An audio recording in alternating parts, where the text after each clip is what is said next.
Doctor ইউনূসের নেতৃত্বে বিরল উচ্চতায় বাংলাদেশ ৫৪ বছরের ইতিহাসে যা ঘটেনি ৫৫তম বছরের এসে বাংলাদেশে সেটা ঘটল। বাংলাদেশ কোথায় যাচ্ছে? ডক্টর ইউনূসের যে ফরেন পলিসি, ২৪ পরবর্তী বাংলাদেশে, জুলাই বিপ্লব পরবর্তী বাংলাদেশের যে মাকাম, যে হাল, যে কি কথা বললো গোপনে, উনি রয়টার্সের কাছে যদি প্রকাশ না করতো আমরা জানতে পারতাম না। যেভাবে আমরা এখনো জানি না কিন্তু জিএম কাদের সাহেবের সাথে কি কথা হয়েছে, উনি তো এই কথা প্রকাশ করেনি আজ পর্যন্ত, যার জন্য আমরা জানতে পারি নাই। ডাক্তার শফিকুর রহমান সাহেব প্রকাশ করছে, যার জন্য আমরা জানতে পারছি। আপনারা জানেন যে বাংলাদেশ জামাত ইসলামীর নেতৃত্বে আগামীর সরকার গঠিত হবে। সে সরকারের প্রধানমন্ত্রী যেই দল থেকে সর্বোচ্চ পরিমাণ ভোট পেয়ে, সিট পেয়ে নির্বাচিত হবে, সেই দলেরই প্রধানমন্ত্রী হবেন বলে ইতিমধ্যেই জামাতের আমির ডাক্তার শফিকুর রহমান সাহেব স্ট্রেট ফরওয়ার্ড বক্তব্য দিয়েছেন। সাংবাদিকদেরকে বলেছেন, রাইটার্সকে বলেছেন, বিভিন্ন গণমাধ্যমে তার এই বক্তব্য প্রচার হয়েছে। যে ভারত বিরোধী যেই বক্তব্য, প্রচারগুলো, কথাগুলো যেটা পছন্দ হয়নি ভারতের, সেটা হচ্ছে ডক্টর মোহাম্মদ ইউনূসের অবস্থান এবং পররাষ্ট্র উপদেষ্টা তৌহিদ হোসেনের অবস্থান। দর্শক, বাংলাদেশের বর্তমান রাজনৈতিক প্রেক্ষাপট নিয়ে আজকের এই ভিডিওটি সাজানো, সেটা হয়তো আপনারা উপলব্ধি করতে পেরেছেন ভিডিওর শুরুতে কিছু ভিডিওর অংশ বিশেষ দেখেই। দর্শক, দেশ কোন দিকে এগোচ্ছে, দেশ কোন দিকে যাচ্ছে, দেশের বর্তমান পরিস্থিতি কি, সকল বিষয় নিয়ে কিন্তু আজকের এই ভিডিওটি দেখলে আপনারা অনেক কিছু জানতে পারবেন বা গোপন কিছু তথ্য প্রকাশ পেতে চলেছে আজকের এই ভিডিওর মাধ্যমে। সবাইকে বলবো একটু ধৈর্য সহকারে আজকের এই ভিডিওটি দেখবেন এবং মনোযোগ সহকারে বিশ্লেষকদের বিশ্লেষণগুলো শুনবেন, তাহলে সবকিছু আপনারা খোলাসাভাবে জানতে পারবেন বা বুঝতে পারবেন। তো চলুন তাহলে আর কথা কেন, একটা লাইক দিয়ে মূল নিউজে চলে যায়। হ্যাঁ, যাওয়ার আগে বলবো, যারা এখন পর্যন্ত আমাদের এই নাসির বার্তা ইউটিউব চ্যানেলটি সাবস্ক্রাইব করেনি, প্রতিনিয়ত এই ধরনের আপডেট, গরম গরম খবর পেতে আমাদের এই নাসির বার্তা ইউটিউব চ্যানেলটি সাবস্ক্রাইব করবেন। যারা করেছেন ধন্যবাদ। চলুন একটা লাইক দিয়ে এবার সবগুলো ভিডিওর বিস্তারিত আলোচনা শুনে আসি। ডক্টর ইউনূসের নেতৃত্বে বিরল উচ্চতায় বাংলাদেশ ৫৪ বছরের ইতিহাসে যা ঘটেনি ৫৫তম বছরের এসে বাংলাদেশে সেটা ঘটল। বাংলাদেশ কোথায় যাচ্ছে? ডক্টর ইউনূসের যে ফরেন পলিসি, ২৪ পরবর্তী বাংলাদেশে, জুলাই বিপ্লব পরবর্তী বাংলাদেশের যে মাকাম, যে হাল, এই হালটা হচ্ছে, আগে ছিল বাংলাদেশ ভারতের দালাল, বাংলাদেশ মানে হাসিনা, বাংলাদেশ সরকার, বাংলাদেশটাকে তো হাসিনা ময় করে ফেলেছিল, আওয়ামী লীগ ময় করে ফেলেছিল। সেই জায়গায় ভারতের একটা ভ্যাসেল স্টেট বলেন, স্যাটেলাইট স্টেট বলেন, ওই টিপে ভারত মনে করতো বাংলাদেশ তাদের একটা প্রভিন্স, যা বলবে সেটা, বাংলাদেশের কোনো স্বতন্ত্র বোধ থাকবে না। পাকিস্তানকে গালি দিতে বললে গালি দিবে, যা ইচ্ছা তা। এইটা বাংলাদেশের বৈশিষ্ট্য ছিল হাসিনা আমলে। কিন্তু এখন ডক্টর ইউনূস বাংলাদেশকে যেখানে নিয়ে যাচ্ছেন, আমি আসছি কি ঘটেছে তার আগে বলি কোথায় নিয়ে গেছে। কাতারের নাম শুনছিলেন? কাতার একটা কেমন রাষ্ট্র জানেন? কাতার হচ্ছে পুরো এশিয়া, দক্ষিণ এশিয়া, মধ্য এশিয়া অথবা দক্ষিণ পূর্ব এশিয়া, মধ্যপ্রাচ্য, এই যে রিজনগুলো বললাম, এই রিজনগুলো যত পলিটিক্যাল ঝামেলা হয়, এই ঝামেলাগুলোর সেটেলমেন্টের একটা হাব হচ্ছে কাতার। এমনকি যুক্তরাষ্ট্র আফগানিস্তান যে দীর্ঘদিনের ঝামেলা, রক্তক্ষয়ী আনএন্ডিং যে ঝামেলা, যুদ্ধ, এই যুদ্ধের পরিসমাপ্তি হয়েছে কাতারের মধ্যস্থতায়। যেই তালেবানের নাম পৃথিবীর কেউ নিতে পারতো না, তাদেরকে কাতার তাদের দেশে দোহায় অফিস খোলার সুযোগ করে দিয়েছে এবং ওই অফিস এবং যুক্তরাষ্ট্র এদের মধ্যে নানান সময় নানান নেগোসিয়েশন চলতো।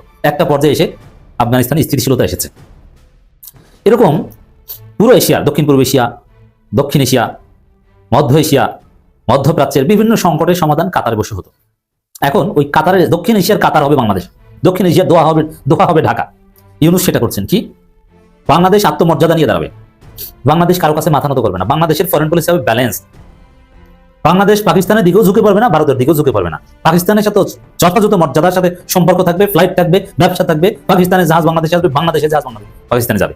আবার ভারতের সাথেও ফ্লাইট থাকবে, ভারতের জাহাজ বাংলাদেশে আসবে, বাংলাদেশের জাহাজ ভারতে যাবে, সমান। চীনের সাথেও থাকবে সেম। এর মানে কাউকে একটু কম বেশি না, সমানে সমান। যার ফলে কেউ বাংলাদেশকে ব্যবহার করতে পারবে না, কেউ বাংলাদেশকে ছোট করতে পারবে না। ইউনূস বাংলাদেশকে সেই উচ্চতায় অলরেডি কিছুটা হলেও নিয়ে এসেছেন, যার ফল আমরা দেখতে পাচ্ছি কি? খালেদা জিয়ার মৃত্যু উপলক্ষে জয়শঙ্কর, ভারতের পররাষ্ট্রমন্ত্রী এসেছে, পাকিস্তানের স্পিকার এসেছে, তারা এই উসিলায় এসে এখন বৈঠক করে নানা বিষয়ে আলোচনা করছে, তাদের দ্বিপাক্ষিক কনফ্লিক্টিং বিভিন্ন বিষয়ে আলোচনা করছে। এইটাই বাংলাদেশ এটা কখনো ঘটেনি যে বাংলাদেশের মাটিতে ভারত পাকিস্তানের কোনো একটা বিষয়ের মীমাংসা হচ্ছে। এটা যা শুরু। এখন দেখছেন আপনারা জয়শঙ্কর আর পাকিস্তানের প্রতিনিধির মিটিং, কুশল বিনিময়, এবং দেখে ডাক দেয়া, ভারতের পররাষ্ট্রমন্ত্রী স্পিকার পাকিস্তানের স্পিকারকে দেখে ডাক দিচ্ছে যে ভাই সিনসি কিন্তু আপনাকে আসেন কথা বলি। তারপরে ছোটখাটো বৈঠক হয়ে গেছে এবং নানান রিজনাল নানান বিষয় নিয়ে আলোচনা করছে, তাদের বাইলেটারাল নানান বিষয় নিয়ে আলোচনা করেছে। এটা জাস্ট স্টার্টিং। সামনে শুনবেন যে ভারত পাকিস্তান যুদ্ধ মীমাংসার বৈঠকে ডক্টর ইউনূস অথবা বাংলাদেশের প্রধানমন্ত্রী ডাক্তার শফিকুর রহমান। ভারত পাকিস্তান ঝামেলা বাঁধছে, ঢাকায় ভারত পাকিস্তানের প্রতিনিধি দল ঢাকার মধ্যস্থতায় ফরেন সার্ভিস একাডেমিতে মিটিং। আপনারা এটা শুনবেন সামনে। খালেদা জিয়ার জানাজাকে কেন্দ্র করে ভবিষ্যতের এই দৃশ্যের কিছুটা আমরা দেখতে পেয়েছি। অসাধারণ। তো এরকম ঘটনা বাংলাদেশে কখনো ঘটেনি। কারণ ইউনুস প্রমাণ করেছে যে পাকিস্তানও আমাদের কাছে যা ভারত, বরং ভারত তার চাইতে এখন, ভারত যেহেতু আকাম ঘটিয়েছে, গণহত্যাকারীকে আশ্রয় দিয়েছে, গণহত্যায় মদত দিয়েছে, বাংলাদেশের মানুষকে গুম করেছে, অনেক অপরাধ করেছে, অতএব এখন পাকিস্তানকে আমরা যে মর্যাদা দিই, ভারতকে সেই মর্যাদা দিব না। কিন্তু অদূর ভবিষ্যতে ভারত, পাকিস্তান, চীন সবাই সমান মর্যাদা পাবে। মর্যাদার সাথে পারস্পরিক স্বার্থের ভিত্তিতে, ন্যায্যতার ভিত্তিতে সম্পর্ক হবে। ইউনুস সেই বার্তা দিয়ে দিয়েছেন। কিন্তু এখন যেটা ঘটেছে, এখানে কিন্তু ইউনুস ভারতকে গুনে নাই। আমি যখন কথা রেকর্ড করছি তখন পর্যন্ত পাকিস্তানের পররাষ্ট্র মন্ত্রী, স্পিকার কিংবা আরো যারা বিদেশি প্রতিনিধি এসেছে তাদের সাথে ইউনুস মিটিং করেছেন এবং সরকারিভাবে সেই ছবি প্রচার করা হয়েছে। কিন্তু জয়শঙ্করের সাথে ইউনুস সরকারের কারো কোনো মিটিং এর ছবি এখন পর্যন্ত আমি দেখিনি। পরে হলে সেটা ভিন্ন কথা। তো এই যে এই যে গুরুত্ব দিচ্ছে না, সোফার গুরুত্ব দেয়নি, তো এটা ইউনুস সরকারের একটা স্মার্টনেস। ইউনুস বৈঠক করুক বা না করুক, জয়শঙ্কর এবং পাকিস্তানের স্পিকার তারা মিটিং করেছে। ভবিষ্যতে এই দৃশ্য দেখবেন, এটা হচ্ছে ব্যালেন্স ফরেন পলিসির আলামত। খালেদা জিয়া এটাই চেয়েছেন। এই জন্য পাকিস্তানের পক্ষ থেকে খালেদা জিয়ার মৃত্যুতে যে শোক এবং যে আবেগ দেখানো হয়েছে, এবং স্পিকার নিজে দৌড়ে এসেছেন। প্রথমে পররাষ্ট্রমন্ত্রী আসার কথা ছিল, এবং পাকিস্তানের প্রধানমন্ত্রী যেভাবে খালেদা জিয়াকে সম্মান জানিয়ে বিবৃতি দিয়েছেন, শোক জানিয়েছেন, এটা বিরল। কেন? যে খালেদা জিয়ার সাথে পাকিস্তানের, বিএনপির সাথে পাকিস্তানের অসাধারণ সম্পর্ক ছিল। এমনকি হাওয়া ভবনের সাথে আইএসআইয়ের কানেকশন ছিল, এটাও সত্য কথা। ওটা গোপন কিছু, গোপন সম্পর্ক ছিল, কিন্তু ওপেনলি পাকিস্তানের সাথে যথেষ্ট মর্যাদার সাথে সম্পর্ক মেনটেন করতেন বেগম খালেদা জিয়া। যার ফলে খালেদা জিয়ার মৃত্যুতে পাকিস্তানি ভাবে দৌড়ে এসেছে। আর ভারত আওয়ামী লীগের পক্ষে অপরাধী করতে এসেছে, আমির গোষ্ঠীকে কান পরা দিতে এসেছে। ইউনুস সরকার গুণ না। ইউনুস সরকার জয়শঙ্করের সাথে কোনো ছবি প্রচার করেন। ইউনুস সরকারের পেজে ছবি দেখি পাকিস্তানি স্পিকার আর ভারতের পররাষ্ট্রমন্ত্রী। বাংলাদেশের সাবেক প্রধানমন্ত্রী ও বিএনপি চেয়ারপারসন খালেদা জিয়ার প্রতি শেষ শ্রদ্ধা জানাতে ঢাকা এসেছেন পাকিস্তানের জাতীয় পরিষদ স্পিকার সরদার আয়াজ সাদিক, আরও আসেন ভারতের পররাষ্ট্রমন্ত্রী এস জয়শঙ্কর। বুধবার ঢাকায় খালেদা জিয়ার বাসভবনে বৈঠক করেন তারা, খবর জিও নিউজে। এর মানে তারা বৈঠক করেছেন। তো বাংলাদেশ এখন প্রতিবেশী দুই যুদ্ধপ্রবণ দেশের বৈঠকের একটা জায়গা। এটা একটা ইনসিডেন্টাল বৈঠক, কিন্তু এটা আলামত যে সামনে পরিকল্পিতভাবে বৈঠক হতে পারে। 2025 সালের মে মাসে পাকিস্তান ভারতের মধ্যে যুদ্ধের পর প্রথমবারের মতো এ ধরনের বৈঠক হলো। খালেদা জিয়ার বাসভবনে হাসি মুখে হাত মেলান পাকিস্তানের জাতীয় পরিষদের স্পিকার সাদিক ও ভারতের পররাষ্ট্রমন্ত্রী জয়শঙ্কর। এটা ইউনুসের বাংলাদেশই সম্ভব। জামাতের আমির ডক্টর শফিকুর রহমান দ্বিতীয় রাজনীতিবিদ যিনি কিনা ভারতীয় সাংবাদিকের হাতে নাজেহাল হলেন। এখন প্রশ্ন করতে পারেন কিভাবে? যদিও জামাতের আমির ইন্টারভিউ দিয়েছেন ইন্টারন্যাশনাল মিডিয়া রয়টার্সকে, বাট এই ইন্টারভিউ নিয়েছেন রয়টার্সের ভারতীয় প্রতিনিধি রুমা পাল, এবং এই রুমা পালের বিরুদ্ধে কিন্তু ভারতীয় গোয়েন্দা সংস্থা রয়ের সঙ্গে সম্পৃক্ততার অভিযোগ আছে এবং কিছু অপসাংবাদিকতারও অভিযোগ আছে। বাট তার আগে সেপ্টেম্বর মাসের দিকে মির্জা ফখরুল ইসলাম আলমগীর তিনি ইন্টারভিউ দিয়েছেন আরেকটি ভারতীয় মিডিয়া এই সময়কে, এবং ফখরুল ইসলামের বাসায় গিয়ে ইন্টারভিউ নিয়েছিলেন ভারতীয় সাংবাদিক অনামিত চট্টোপাধ্যায়। তো এই সময় লিখেছিল যে মির্জা ফখরুল বলেছিলেন যে বাংলাদেশের সঙ্গে ভারতের সম্পর্কের ধরন আগের চেয়ে পৃথক হবে। আওয়ামী লীগের দেওয়া চশমায় ভারত বিএনপি এবং জামাত ইসলামকে এক বন্ধনীতে দেখে ভুল করেছে, এবং তিনি ভারতকে আশ্বাস দেন যে বিএনপি আর কখনো জামাতকে মাথায় উঠতে দিবে না। এবং এই নিউজ প্রকাশ হওয়ার পরে মির্জা ফখরুল ইসলাম আলমগীর সরাসরি অস্বীকার করেন। তিনি বলেন যে আমি এই ধরনের কোনো কথাও বলিনি। যদিও পরে আমরা দেখলাম যে ভারতীয় সাংবাদিক অনামিত চট্টোপাধ্যায়ের সঙ্গে মির্জা ফখরুলের ছবি, এবং খোঁজ নিয়ে জেনেছি যে ইন্টারভিউটা সত্যি মির্জা ফখরুল দিয়েছিলেন, কিন্তু পরে তিনি অস্বীকার করেছেন। এখন আসি গতকালকের প্রসঙ্গ। গতকালকে রয়টার্স একটি বিস্ফোরক সংবাদ দিয়েছে। সেখানে জামাতের আমির বলেছেন যে জামাতের আমির ডক্টর শফিকুর রহমানের সঙ্গে ভারতীয় দূতের গোপন বৈঠক হয়েছে, এবং ভারতীয় দূতরাই বলেছেন যে ওই বৈঠকের কথা যেন বাইরে প্রকাশ না পায়। যদিও জামাতের আমির ডক্টর শফিকুর রহমান তিনি তার ফেসবুক স্ট্যাটাসে ঘটনা অস্বীকার করেননি, কিন্তু গোপন বৈঠক হয়েছে এটা তিনি স্বীকার করেন। তিনি বলছেন যে গোপন বৈঠক হয়নি, কিন্তু এটা বলা হয়েছে যে কাউকে না বলতে। এখন অনেকে এটাকে অনেকভাবে ব্যাখ্যা করবে। আমি যদি সরাসরি রয়টার্সে চলে যাই, মানে যেখানে এই মূল প্রতিবেদনটা ছাপা হয়েছে, এটা অনেক বড় প্রতিবেদন, সেখানে জাতীয় সরকারের কথা বলা হয়েছে, তারপরে রাষ্ট্রপতি চুপ্পুর কাছে শপথ পড়াটা ভালো লাগবে না এগুলো বলেছেন, কিন্তু ওই মূল অংশটা চলে যায় যেখানে তিনি বলেছেন যে ভারতীয় দূত তার সঙ্গে দেখা করেছেন। যেমন এখানে লিখেছে, অ্যাজ নিউ দিল্লি মানে New Delhi seeks to engage parties that could form the next government. Shafeekur Rahman confirmed meeting an Indian diplomat earlier this year after his bypass surgery. ওই যে তার যখন ওই হার্টের অপারেশন হয়েছে, ওপেন হার্ট সার্জারি হয়েছে, তারপরে কিন্তু শফিকুর রহমানের সঙ্গে বিভিন্ন দেশের রাষ্ট্রদূতরা গিয়ে দেখা করেছিলেন। Unlike diplomats from other countries who made open courtesy visits to him, the Indian official asked that the meeting remain confidential. মানে অনেক দূতরা শফিকুর রহমানের সঙ্গে দেখা করলেও ইন্ডিয়ান দূত বলেছেন যে যাতে তার ভিজিটটা গোপন রাখা হয়। দেখেন ভারতীয়দের হিপোক্রেসি দেখেন, ভণ্ডামি দেখেন। মুখে মুখে বলে জামাত মৌলবাদী, জামাত ক্ষমতা আসলে দেশে জঙ্গি উপদ্রব হবে, হবে সবে, কিন্তু গোপনে গোপনে জামাত আমির সঙ্গে দেখা করেছে এবং আবার এটা গোপন রাখার কথাও বলে এসেছে। Then Shafiqur Rahman said, why there are so many diplomats who visited me and it was made public. Where is the problem? Shafeekur Rahman said, so we must become open to all and open to each other.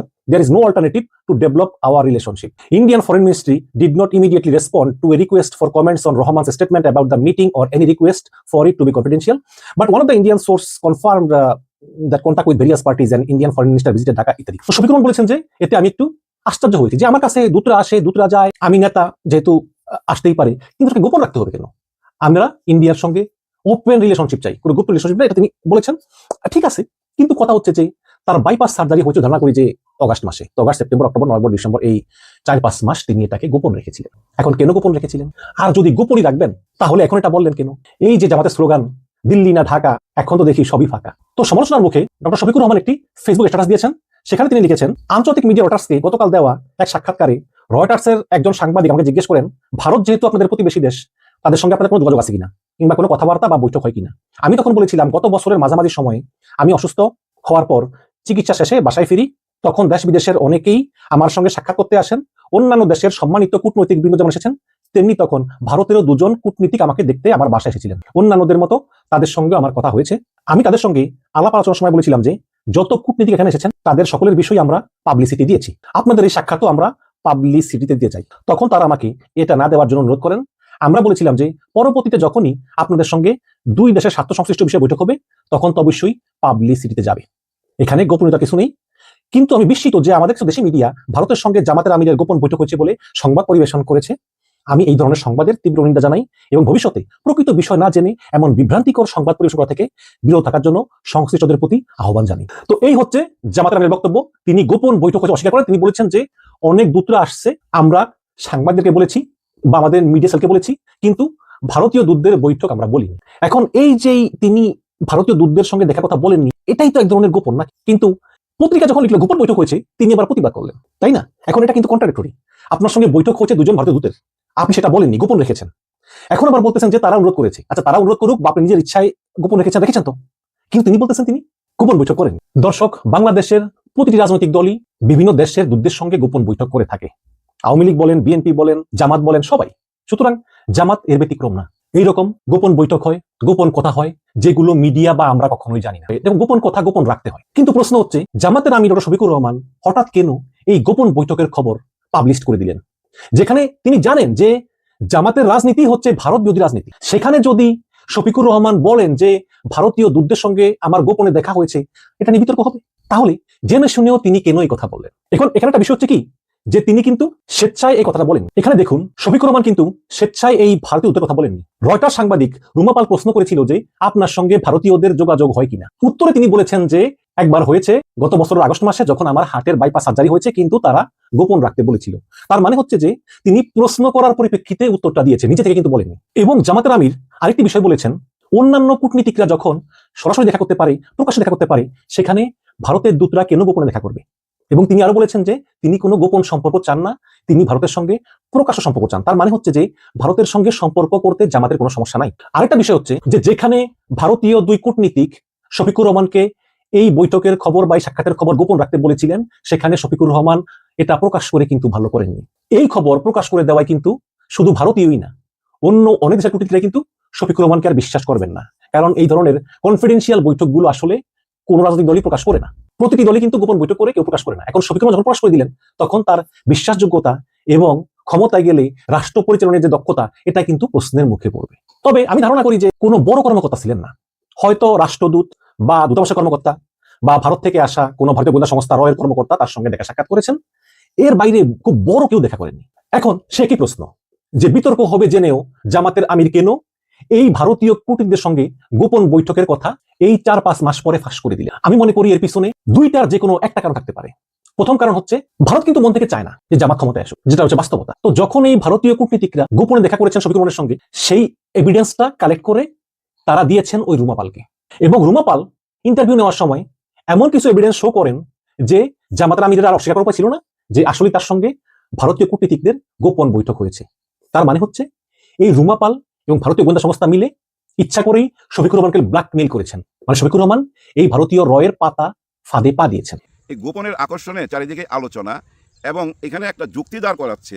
সেই যুক্তিটা কি, এই যে জাতীয় পার্টির GM কাদের সাহেব ভারতে গেছিল, উনি যখন এয়ারপোর্টের নামে তখন ওনাকে জিজ্ঞাসা করা হয়েছিল কি কথা হয়েছে, উনি বলছে কথা বলা যাবে না, কি কথা হয়েছে বলা যাবে না, মানে গোপন।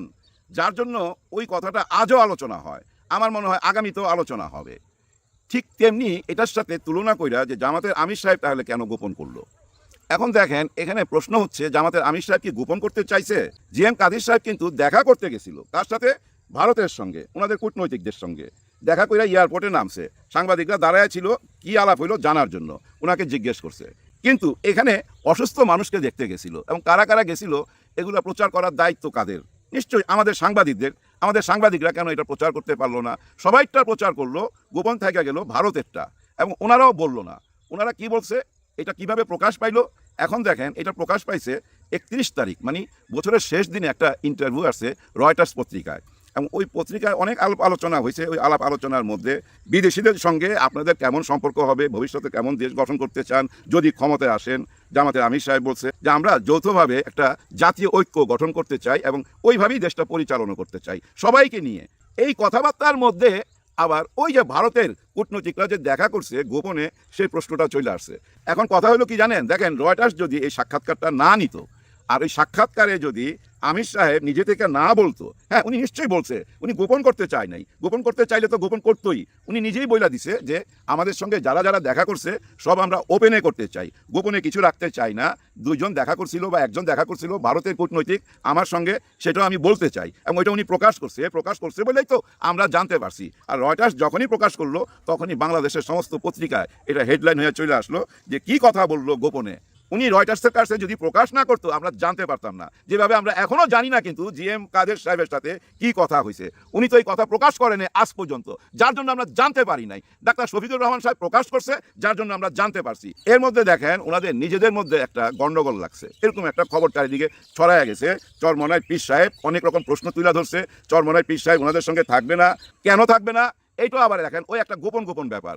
এখানে একটা অভিযোগ করা হয়েছে, চরমনাই পীর সাহেব অভিযোগ করছে যে ওনারা সব কিছু একা একা সিদ্ধান্ত নিয়ে নেয়, অনেক সিদ্ধান্ত ওনারা প্রকাশ করে না, মানে ওনাদের সঙ্গে আলোচনা করে না। আমার মনে হয় এই ব্যাপারটা ঘটছে কখন জানেন, যখন এনসিপি ইন করলো।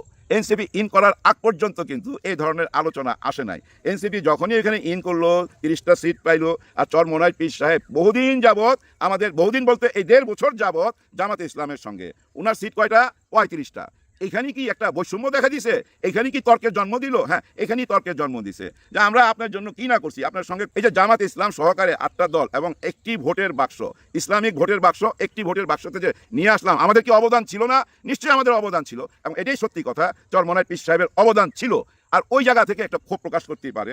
কিন্তু এখানে প্রশ্ন হয়েছে, দেখেন ইঞ্জিন যেদিকে যাবে বগিকে সেদিকেই যাইতে হবে। হ্যাঁ, আপনারা কি মনে করেন না একবারও যে জামাত ইসলাম ছিল বইলাই এই 8 দলের ঐক্য হয়েছে, যেটা এখন 12 দলের রূপ নিছে? এই ঐক্যটা কিভাবে হয়েছে? জামাতে ইসলামের কারণেই। ইঞ্জিন তো একটাই থাকতে হয়, আর সবাইকে বগি হইতে হয়, ওইটুক শ্রদ্ধা ভক্তি রাখতে হবে। হ্যাঁ, ডাক্তার শফিকুর রহমান স্যারের প্রতি ওই ভক্তি শ্রদ্ধা রাখতে হবে। উনি না বুঝাতো আর এনসিপি কে নেয়। আজকে যদি এনসিপি না থাকতো, আজকে যদি বীর বিক্রম কর্নেল অলি সাহেব না আসতো, জামাতের শক্তি কি এতটা বৃদ্ধি পাইতো? নিশ্চয়ই না। ওনাকে ওনার মতো রাজনীতি করতে দেন। একজনকে তো মুরব্বী মানতে হবে, সবাই মুরব্বী হইতে চাইলে হয় না স্যার। বাংলাদেশের আসন্ন জাতীয় সংসদ নির্বাচনকে কেন্দ্র করে যে নতুন উৎসাহ উদ্দীপনা নিয়ে বাংলাদেশ জামাত ইসলাম সহ বাংলাদেশের প্রায় 10টি দল ইতিমধ্যেই ঐক্যবদ্ধ হয়েছে, এবং তারা আসনভিত্তিক সমঝোতার ব্যাপারে সবাই মিলে পজিটিভ ধারণা পোষণ করে একেবারে প্রায় 90% জায়গায় তারা ঐক্যবদ্ধ হতে পেরেছে ইতিমধ্যেই। সেটা বাংলাদেশের তৃতীয় আরেকটি গোষ্ঠীর, এবং যারা এই নির্বাচনে পরাজিত হবেন সেই পরাজিত শক্তির ঘুম নষ্ট করে দিয়েছে। যে কারণে বাংলাদেশের বিভিন্ন জায়গায় যে সকল তথ্য সঠিক নয় সেগুলোকে সঠিক বলে প্রচার করার জন্য বিভিন্ন মাধ্যমে, অনলাইনে অফলাইনে, পত্রপত্রিকায় সিরিজ আকারে লেখালেখি, নিউজ পাবলিশ করার একটি প্রতিযোগিতা চলছে।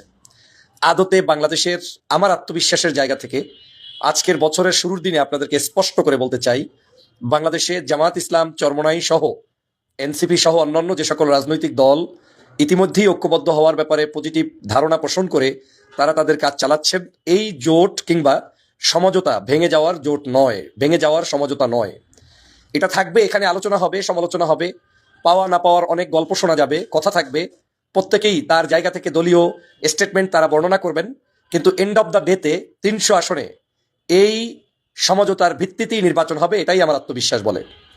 কারণ বাংলাদেশের এই যে সকল রাজনৈতিক দল আছেন তারা ইতিমধ্যেই বুঝতে সক্ষম হয়েছে, তাদের ঘাড়ের উপরে পাড়া দিয়ে বিভিন্ন সময় বিভিন্ন রাজনৈতিক দল রাষ্ট্র ক্ষমতায় আসতে চায়, আসে, কিন্তু আসার পরে যাদের ঘাড়ের উপরে পাড়া দিয়ে ক্ষমতায় আসে তাদেরকে ব্যবহার করে, ছিটে দেয়, তাদেরকে ব্যবহার করে ফেলে দেয়, ঝেড়ে দেয়, কিন্তু তাদের দিয়ে তাদের মানসিকতার কোনো রাষ্ট্র ব্যবস্থাও পরিচালনা যেমন করে না, পাশাপাশি তাদের প্রতি কোনো স্নেহসুলভ, শ্রদ্ধাসুলভ, ভালোবাসার কোনো নজির বিগত দিনে স্থাপন করতে পারে নাই এবং বর্তমানেও পারছে না।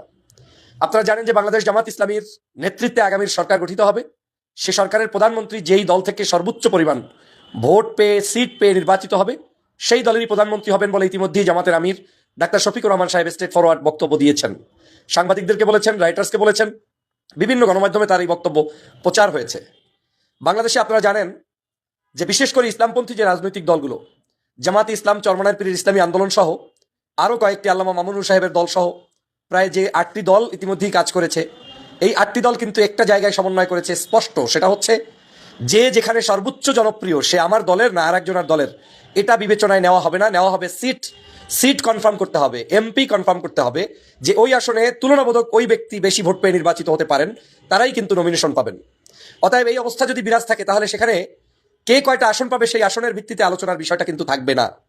তারপরেও প্রত্যেকটি দল চাইবেন তার দলের যদি 2জন ব্যক্তিকে বেশি নমিনেশন দিয়ে এমপি সিট কনফার্ম করা যায়, তাহলে অবশ্যই সেটা ভালো। কিন্তু এই ভালোর অর্থ এই নয় যে তারা সিট চাইতে গিয়ে জোট থেকে সিটকে পরে বাহিরে গিয়ে তৃতীয় পক্ষের হাতে মশাল ধরিয়ে দিবেন, সে আশা ঘুরে বালি। এই বাংলাদেশে বামপন্থী নাস্তিক্যবাদী দালালদের কোনো ষড়যন্ত্র আর কাজে আসবে না। সেটা যে ইতিমধ্যেই ভেস্তে গিয়েছে তার প্রমাণ হচ্ছে চরমনাইর পীর সাহেবের এই দলের ইসলামী আন্দোলনের যে যুগ্ম মহাসচিব রয়েছেন, তিনি কিন্তু ভিডিওতে স্পষ্ট বলেছেন যে আমাদের কোনো জায়গা থেকে ওই রকম বড় কোনো ধরনের দল ভেঙে যাওয়ার কিংবা আমাদের জোট ভেঙে যাওয়ার কোনো সুযোগ নেই। মনোমালিন্য, আমাদের তর্ক বিতর্ক আলোচনা থাকবে, কিন্তু তৃতীয় পক্ষ এটাকে নিয়ে সুযোগ নিতে চায়। আমিও স্পষ্ট করে বলতে চাই, আমাদের ঐক্য অনৈক্যের সুর বাজানোর জন্য তৃতীয় পক্ষ 2টি কারণে এটা করতে পারে। প্রথমত হচ্ছে তারা বুঝতে পেরেছে যে আগামীর জোট যে কোনো মূল্যে, এই যে ঐক্যবদ্ধ জোট, এই জোটটা নতুন নতুন রাজনৈতিক দলের সংমিশ্রণে এটা বৃদ্ধি পাবে এবং আগামীর রাষ্ট্র ক্ষমতায় এই জোটই ক্ষমতায় যাবে। যেহেতু এই জোট ক্ষমতায় যাবে, তাহলে এই জোটকে তো বাধাগ্রস্ত করার একটা মাধ্যম, সেটা হচ্ছে অনৈক্য তৈরি করে দাও। যদি অনৈক্য তৈরি করে দেওয়া যায়, তাহলে এই জোটকে সহজেই আপনি ক্ষমতার জায়গা থেকে দূরে রাখতে পারবেন, তারা যেতে পারবে না। এটা হচ্ছে তাদের ধারণা। কারণ তারা দেখছে যে এত বড় একটি জোট হয়ে গেল এবং সেই জোটে তারুণ্যের সংগঠন এনসিপি সহ বিভিন্ন রাজনৈতিক দল ইতিমধ্যে সম্পৃক্ত হয়েছে। এই 8টা দলের জায়গায় 10টা হয়েছে, কেউ কেউ বলছেন আরো 2-1টি দল সম্পৃক্ত হতে পারে। তো সেই জায়গা থেকে তাদের এখন আর কোনো অবস্থায় ঘুম কিন্তু নেই। প্রিয় বন্ধুরা আমার, বিরোধী যে পক্ষটি ভয় পাচ্ছে, তাদের ভয়ের প্রথম কারণ হচ্ছে তারা যাদেরকে নিয়ে জোট করে নির্বাচন করছে, তারাও ওই প্রধান রাজনৈতিক দলকে কিন্তু ভয় পাচ্ছে এই ভেবে যে তাদের সাথে যে কোনো মূল্যে প্রতারণা হতে পারে। একদিকে বিরোধী দলের আপনাকে দাঁড় করিয়ে দিল একটা সিটে এবং আপনাকে বলল যে আপনার ওই সিটে আমাদের কোনো প্রার্থী থাকবে না, কিন্তু গোপনে গোপনে সেখানে বিদ্রোহী প্রার্থী দাঁড় করিয়ে দিয়ে আপনাকে চাইলে তারা সেখানে অপদস্থ করতে পারে। আর যদি দালালি গোলামির চরম জিনজিরে আবদ্ধ হয়ে যেতে পারেন, হয়তো আপনাকে চাইলে তারা নিয়েও আসতে পারে। নির্ভর করছে তাদের ব্যক্তিগত সিদ্ধান্তের উপরে। কিন্তু বাংলাদেশ আজকের যে নতুন একটি দল, যারা আজকের নতুন করে এই সমঝোতার রাজনীতি করছে, তাদের মধ্যে বাংলাদেশ জামাত ইসলামের আমির ডাক্তার শফিকুর রহমান সাহেবের কথাবার্তায়, চরমনায়ের বর্তমান পীর সাহেব হুজুরের কথাবার্তা আলোচনার মধ্যে কোনোভাবেই প্রমাণ হয় না যে তারা কেউ ব্যক্তিগতভাবে এখান থেকে লাভবান হয়ে খুব একটা বড় কিছু করতে চান না, বরং তারা দেশকে সামনে রাখছেন, দেশের বাংলাদেশপন্থী রাজনীতিকে সামনে রাখছেন, ন্যায় ও ইনসাফের একটি বাংলাদেশ গঠন করার এজেন্ডাকে তারা সামনে রাখছেন, মানুষের চুরি, ডাকাতি, হত্যা, সন্ত্রাস, নৈরাজ্য থেকে মুক্ত একটি বাংলাদেশ গঠন করার এজেন্ডা তারা সামনে রাখছেন। এবং বারবার তারা একটা কথাই বলছেন, আমরা তো শুধুমাত্র রাজনীতি কিছু পাওয়ার জন্যই করছি সেটা নয়, আল্লাহর সন্তুষ্টির উদ্দেশ্যে দেশবাসীর চাওয়া পাওয়ার চাহিদার আলোকেই কিন্তু তারা এই কাজটি করছেন। সেই জায়গা থেকে আমার আস্থা বলে, চরমনায়ের পীর সাহেব হুজুরের সাথে যতবার চলেছি, দেখেছি, বুঝেছি, সেই জায়গা থেকে আমার স্পষ্ট ধারণা, কোনো অবস্থায় এই চরমনাই এবং জামাতের ঐক্য বিনষ্ট কেউ করতে পারবে না। কারণ তারাও জানে এই ঐক্য বিনষ্ট করলে যারাই এখান থেকে ছিটকে পড়বে তাদেরকে জনগণ ভালোভাবে নিবে না। এদেশের জনগণ এখন ভালো করেই বোঝে যে জামাত ইসলাম বাদ দিয়েও যেমন ইসলামিক রাজনৈতিক দল নেই, পাশাপাশি ইসলামিক ছোট বড় রাজনৈতিক দলগুলো ঐক্যবদ্ধ হলে এদেশের জনগণ অবশ্যই সেখানে খুশি হয় এবং তারা সেখানে আনন্দিত হবেন। আমার সেই আস্থা এবং বিশ্বাস এবং যতটুকু ইনফরমেশন আমি নিজস্ব জায়গা থেকে কালেক্ট করতে সক্ষম হয়েছি, সেখান থেকে দেশবাসীকে আশ্বস্ত করে বলতে চাই, জোট আছে, জোট থাকবে, সমঝোতায় নির্বাচন হবে, 300 আসনের 300 প্রার্থী ওদের ভিতকে দুর্বল করে দিয়ে, নড়বড়ে করে দিয়ে সমস্ত বাংলাদেশে এই রাজনৈতিক দলগুলো ন্যায় ইনসাফের পক্ষে পতাকা হাতে নিয়ে স্বাধীন বাংলাদেশকে নেতৃত্ব দেবে ইনশাআল্লাহ। এবং আমার আত্মবিশ্বাস বলে আগামীর বাংলাদেশ জামাত ইসলামের আমির ডাক্তার শফিকুর রহমান হবেন বাংলাদেশের প্রধানমন্ত্রী, এবং তার উপরে আস্থা রেখেই বাংলাদেশের সমগ্র রাজনৈতিক দল ইতিমধ্যেই কিন্তু সংঘবদ্ধ হচ্ছে। ডাক্তার শফিকুর রহমান সাহেব বলে দিয়েছেন যে বাংলাদেশের আগামীর সরকার ব্যবস্থাটাও করতে চাই স্থিতিশীল রাষ্ট্র ব্যবস্থা গঠনের জন্য একটি গণমুখী সরকার যেই সরকারে হবে, সকল রাজনৈতিক দল থেকে যারা দেশপ্রেমিক রাজনৈতিক দল তারা সেই সরকারে অংশগ্রহণ করবে এবং সেটা একটা জাতীয় সরকারের রূপ নেবে। এই যে উদারতা, এই যে তার চিন্তা চেতনা, সেখান থেকে আমরা স্পষ্ট বলতে পারি জাতীয় সরকার যারা করতে চেয়ে প্রতারণা করছেন, সেই জায়গায় বরং জাতীয় সরকার ঘোষণা না দিয়েই জাতীয় সরকারের রূপরেখায় চলে গিয়েছেন বাংলাদেশ জামাত ইসলামী, এবং তারা ইতিমধ্যেই সেই বিশ্বস্ততা দলগুলোর মধ্যে অর্জন করতে পেরেছেন বিদায় আগামীর এই জোট বলবৎ থাকবে। আমার এই জোটের বন্ধুদের প্রতিও আমার যে আহ্বান থাকবে সেটা হচ্ছে, একজন এমপি অত্যন্ত গুরুত্বপূর্ণ। এজন্য নির্বাচনী মাঠে আপনার কাছে শক্তি হচ্ছে পার্লামেন্ট মেম্বার কে কতটি পেলেন। জোটবদ্ধভাবে যদি 300 আসনের মধ্যে সর্বাধিক সংখ্যক পার্লামেন্ট মেম্বার পাওয়া যায়, তাতে যদি আমি সর্বাধিক সংখ্যক নমিনেশনও না পাই, তার চাইতে সর্বাধিক সংখ্যক পার্লামেন্ট মেম্বার আপনারা যদি অ্যাচিভ করতে পারেন, সেটা হচ্ছে মূলত বেনিফিটের জায়গা। ত্যাগ, আমাদের আন্তরিকতা, আমাদের একে অপরের প্রতি শ্রদ্ধাবোধ, ভালোবাসা, এগুলোর মধ্য দিয়েই আমাদের সেই জায়গায় তৈরি করতে হবে, পৌঁছতে হবে। কিন্তু সেই জায়গায় পৌঁছার আগেই যদি মাত্র 2 মাসের আনন্দের জন্য আমরা সিট কে কয়টা পেলাম এটার উপর ভিত্তি করে এই রাজনৈতিক ঐক্যকে বিনষ্ট করেন, তাহলে নিশ্চয়ই আগামীর দিনের রাজনৈতিকভাবে নির্বাচনে যদি পরাস্ত হয়, সেখানে কিন্তু কোনো অবস্থাতেই কোনো দলের জন্য মঙ্গলজনক কিছুই বয়ে আসবে না। অতএব এমপি হতে পারেন এমন প্রার্থীরাই বাংলাদেশের বিভিন্ন আসনে নির্বাচন করবেন, এটাই প্রত্যাশা। এবং এমপি হতে পারেন এবং হবেন তারাই সরকার গঠন করে সরকারের বিভিন্ন জায়গায় রাষ্ট্র চালানোর জন্য সৎ, বুদ্ধিজীবী, ভালো মানুষদেরকে দরকার। সেই সকল জায়গায় আপনারা যারা বিভিন্ন জায়গায় যোগ্যতা সম্পন্ন ব্যক্তি, তাদেরকে ব্যবহার করা যেতে পারে। এটাই হওয়া উচিত আমাদের নির্বাচনের পদ্ধতি এবং সঠিক পদ্ধতি। তাতে জামাত ইসলাম 200 পেল না, চরমনার পীর সাহেব 150 পেল না, চরমনার পীর সাহেব 50 পেল, 30 পেল, এই আলোচনা যাতে বিষয়বস্তুতে থাকে না, বরং আলোচনা থাকবে এটাই যে কে কোন জায়গা থেকে জয়যুক্ত হবেন সেই আমাদের প্রার্থী। আমরা সবাই মিলেই বাংলাদেশ, আমরা সবাই মিলেই জাতি গঠন করব, আমরা সবাই মিলেই আগামীর সরকার গঠন করব। আমার আত্মবিশ্বাস বলে, আমার ব্যক্তিগত জায়গা থেকে আমার ইনফরমেশন বলে, চরমনায়ের পীর সাহেব হুজুর অত্যন্ত পজিটিভ, ইসলামিক এই রাজনৈতিক দলগুলোর প্রতি উদারতা প্রকাশ করার তার যে ভাষা, তার যে নেতৃত্ব, আমার বিশ্বাস তিনি সেই জায়গায় সঠিক এখন পর্যন্ত আছেন। তার দল সহ বাংলাদেশের বাকি রাজনৈতিক দলগুলো অবশ্যই জামাত ইসলাম সহ তারা ঐক্যবদ্ধভাবে পথ চলবেন। ডাক্তার শফিকুর রহমান সাহেব যে উদারতার মঞ্চস্থ করেছেন, মানুষের কাছে তার যে উদারতার এক্সাম্পল উপস্থাপন করেছেন এবং বিশ্বস্ততার একটি জায়গা উপস্থাপন করেছেন, এই জায়গাটা যদি অটুট থাকে, তাহলে আমাদেরকে শুধুমাত্র ঐক্যবদ্ধ থাকলেই ওরা ভয়ে নাস্তানাবুদ হয়ে যাবে। আমার বিশ্বাস এই কয়েকদিনের মধ্যে, হয়তো অল্প কিছু দিনের মধ্যে, বাংলাদেশের যখন 300 আসনের প্রার্থী চূড়ান্ত তালিকা প্রকাশ করা হবে, এখন পর্যন্ত সকল রাজনৈতিক দলেরই কম বেশি প্রার্থী বিভিন্ন জায়গায় দেয়া আছে, যেটা সত্যিকার অর্থে চূড়ান্ত তালিকায় গেলে হয়তো থাকবে না। যখন দেয়া হবে চূড়ান্ত তালিকা, তখন ওই দিনই ওরা পরাস্ত হয়ে যাবে। কারণ আমার আত্মবিশ্বাস বলে, জামাত কিংবা অন্যান্য রাজনৈতিক দল তাদের যে কোনো নেতাকে যেখানেই হুকুম প্রদান করবেন, তারা সেখান থেকে তাদের নমিনেশন প্রত্যাহার করে যেমন নেবেন, পাশাপাশি তারা ঐক্যবদ্ধভাবে নির্বাচনে জয়যুক্ত হয়ে মাঠে ময়দানে লড়াই করে আগামীর বাংলাদেশ বিনির্মাণের জন্য পথ চলবেন। সেই জায়গা থেকে আমার মনে হচ্ছে অন্য রাজনৈতিক দল ওই দিনই পরাস্ত হয়ে যাবে এবং তারা মানসিকভাবেই পরাজিত হয়ে যাবে। অতএব আগামীতে যে নতুন করে সরকার গঠনের জন্য জামাত ইসলাম সহ রাজনৈতিক দলগুলো ঐক্যবদ্ধভাবে এগিয়ে যাচ্ছে, আমার আত্মবিশ্বাস বলে আগামীর রাষ্ট্র ক্ষমতায় জামাত ইসলাম সহ এই জোটটি যাবে, কোনো সন্দেহ নাই, কোনো সন্দেহ নাই ইনশাআল্লাহ। সে কারণে আমাদের যারা অনলাইন প্ল্যাটফর্ম সহ বিভিন্ন জায়গায় জড়িত, মুহূর্তের মধ্যে কারোর সাথে একটু মনোমালিন্য কিংবা দরকাশাকষি আলোচনা হলেই আপনি যাতে ভেঙে পড়ে তার বিরুদ্ধে যা বলা উচিত নয় তাও বলে রাখেন, এটার চাইতে ধৈর্য ধারণ করা অত্যন্ত উত্তম কাজ। কারণ আপনি যাকে বলছেন তাকে নিয়েই আপনি পরশুদিন আবার মাঠে নামবেন, এ বিষয়টি আপনাকে মাথায় রেখেই পথ চলা উচিত। শ্রদ্ধা, ভালোবাসা, সম্মানের জায়গাটা নষ্ট করে কখনোই রাজনীতি করা যায় না। রাজনীতি হতে হয় সহমর্মিতা, আদর্শ, ভালোবাসা, একে অপরের প্রতি সহানুভূতিশীল আচরণ করার মধ্য দিয়ে রাজনীতি প্রতিষ্ঠিত করতে হয়। আমার আত্মবিশ্বাস বলে বিনির্মাণের সারথি হিসাবে আপনি, আমরা, আপনারা সবাই মিলে ঐক্যবদ্ধভাবে সংসদে যাব। দর্শক, আশা করি সবগুলো ভিডিও দেখেছেন এবং বিস্তারিত আলোচনা শুনেছেন। তো প্রত্যেকটি বিশ্লেষকদের বিশ্লেষণ শোনার পরে আপনারা কি জানলেন, বুঝলেন? অবশ্যই আপনাদের সেই মূল্যবান মতামতটি ভিডিওর কমেন্ট বক্সে জানিয়ে দিতে ভুলবেন না। আর হ্যাঁ, পারলে ভিডিওটি শেয়ার করবেন। আর আমাদের নাসির বার্তা ইউটিউব চ্যানেলে এখনো যারা সাবস্ক্রাইব করেনি, প্রতিনিয়ত এই ধরনের আপডেট, গরম গরম খবর পেতে আমাদের এই চ্যানেলটি সাবস্ক্রাইব করে আমাদের সাথে থাকবেন। যারা ইতিমধ্যে সাবস্ক্রাইব করে দিয়েছেন, সবাইকে অসংখ্য ধন্যবাদ জানাই। আজকের মতো এখানেই বিদায় দিচ্ছি। দেখা হবে, কথা হবে নতুন কোনো টপিক, নতুন কোনো ভিডিওতে। ভালো থাকবেন। আল্লাহ হাফেজ।